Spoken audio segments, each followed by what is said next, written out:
আসসালামু আলাইকুম।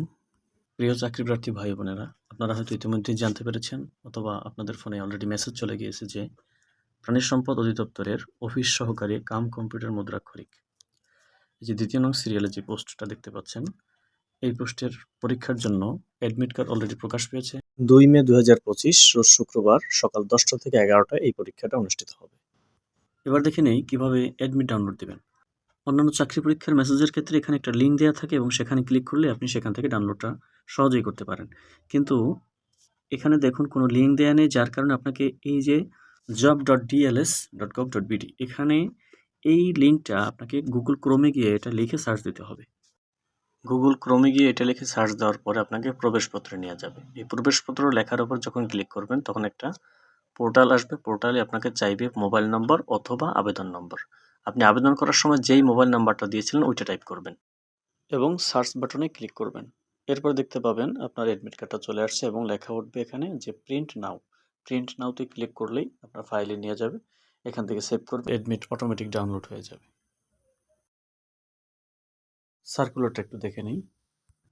বেতন গ্রেড ছিল ১৬, দেখতে পাচ্ছেন বেতন ছিল ৯,৩০০ থেকে শুরু করে ২২,৪৯০ টাকা এবং পদ সংখ্যা ৪৬১, হিউজ সংখ্যক একটা পদ।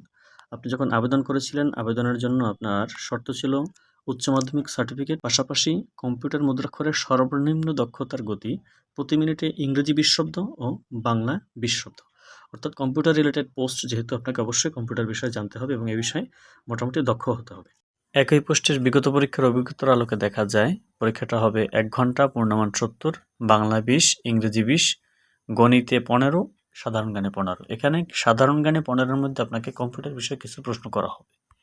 প্রাণী সম্পদ অধিদপ্তরে তাদের অফিসিয়াল ওয়েবসাইট থেকে যে তথ্যগুলো আপনাকে দেখে নেওয়া উচিত হবে সেটা হলো সেখানের যে দেওয়া তথ্যগুলো আছে, যেমন এখানে উপদেষ্টার নাম কি, মৎস্য প্রাণী সম্পদ অধিদপ্তরের উপদেষ্টা মাননীয় ফরিদা আক্তার এবং সচিবের নাম দেওয়া আছে দেখতে পাচ্ছেন মোহাম্মদ তোফাজ্জল হোসেন।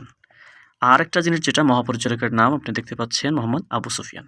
এবং পাশাপাশি আপনাকে জানতে হবে যে এই মৎস্য প্রাণী সম্পদ অধিদপ্তরে কল সেন্টার যে নাম্বারটা, কল সেন্টার নাম্বারটা দেখতে পাচ্ছি 16358।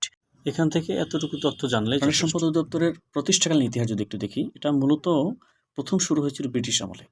এরপরে ১৯৪৭ সালে সদর দপ্তর কলকাতা থেকে কুমিল্লায় আনা হয় এবং বর্তমান যে প্রাণী সম্পদ অধিদপ্তর, এটা ১৯৬০ সালের পর থেকেই এই নামের যাত্রা শুরু। অর্থাৎ বলা যায় যে ১৯৬০ সালের পর থেকেই মূলত প্রাণী সম্পদ অধিদপ্তরের এই নামের সূচনা হয়।